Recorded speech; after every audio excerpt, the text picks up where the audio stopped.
আল্লাহ তাআলা বলেন, আমার বান্দা যখন বলে আলহামদুলিল্লাহি রাব্বিল আলামিন, আমি তার জবাবে বলি হামিদানি আবদি, আমার বান্দা আমার প্রশংসা করেছে। সুবহানাল্লাহ। একবার ভেবে দেখুন, এই প্রকাণ্ড মহাবিশ্বের এক ছোট্ট নক্ষত্রপুঞ্জ রয়েছে। সেই ছোট্ট নক্ষত্রপুঞ্জে রয়েছে লাখো নক্ষত্র। সেই লাখো নক্ষত্রের মধ্যে তুচ্ছ এক নক্ষত্র, নাম তার সূর্য। সেই নগণ্য আলোক ছটাকে ঘিরে ঘুরছে গুটি কয়েক ধূলিকণার সমান গ্রহ। সেই গ্রহগুলোর মধ্যে একটি হচ্ছে পৃথিবী।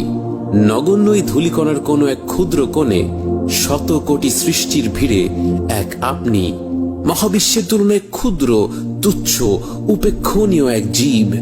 সেই আপনি মুখ থেকে উচ্চারিত করলেন আলহামদুলিল্লাহি রাব্বিল আলামিন, আর আপনার সেই কথা গোটা আকাশমণ্ডলীকে ছেদ করে পৌঁছে গেল বিস্ময়কর এই জগতের স্রষ্টার কাছে। এবং সেই মহান সত্তা, সেই মহাবিশ্বের রব আপনার এই উচ্চারণ শুনে এতটা খুশি হলেন, এতটা গর্বিত বোধ করলেন যে তিনি তার সবচেয়ে কাছের ফেরেশতাদের নিকট বললেন, হামিদানি আবদি, আমার বান্দা আমার প্রশংসা করেছে। পৃথিবীতে এমন কোন পিতামাতা নেই যারা তাদের সন্তানকে নিয়ে এতটা গর্ববোধ করতে পারবে, এতটা আনন্দ বোধ করতে পারবে।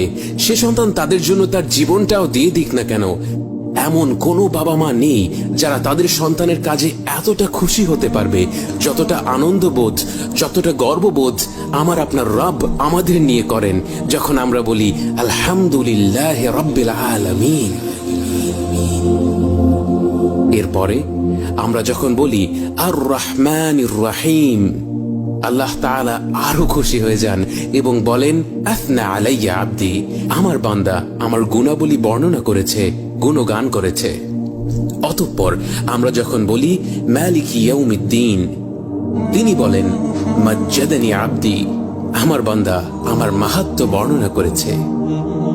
এরপর আমরা বলি ইয়াকা না'বুদু ওয়া ইয়াকা নাস্তাঈন, আমরা শুধু আপনারই ইবাদত করি এবং আপনারই কাছে সাহায্য প্রার্থনা করি। তিনি তখন এর উত্তরে বলেন, এটা আমার এবং আমার বান্দার মধ্যকার ব্যাপার। আমার বান্দা যা চাইবে তাই সে পাবে। তাই এর পরপরই আমরা আল্লাহর কাছে সবচেয়ে মূল্যবান জিনিসটি চাই, কারণ আমরা বলি আমাদের সরল পথ প্রদর্শন করুন, তাদের পথ যাদের প্রতি আপনি অনুগ্রহ দান করেছেন, যারা গজব প্রাপ্ত নয় এবং পথভ্রষ্টও নয়।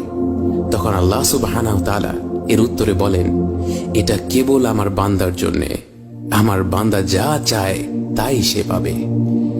অতএব আমার প্রিয় ভাই ও বোনেরা, আমরা যখন নামাজে দাঁড়িয়ে সূরা ফাতিহা পড়ার সুযোগ পাবো, এটা আমাদের জীবনের সবচেয়ে বড় নিয়ামতগুলোর একটি, কারণ এর মাধ্যমে আমরা স্বয়ং আল্লাহ তাআলার সাথে কথা বলার সুযোগ পাচ্ছি। আমাদের প্রতিটি আয়াত পাঠ করার পর তিনি এর জবাব দেন। তিনি ব্যক্তিগতভাবে আমার আপনার কথা গর্বের সাথে, আনন্দের সাথে তার সবচেয়ে নিকটের বান্দাদের কাছে উল্লেখ করেন। আসুন আমরা আল্লাহর সাথে এই কথোপকথনের মাধ্যমে তার নৈকট্য লাভ করার চেষ্টা করি।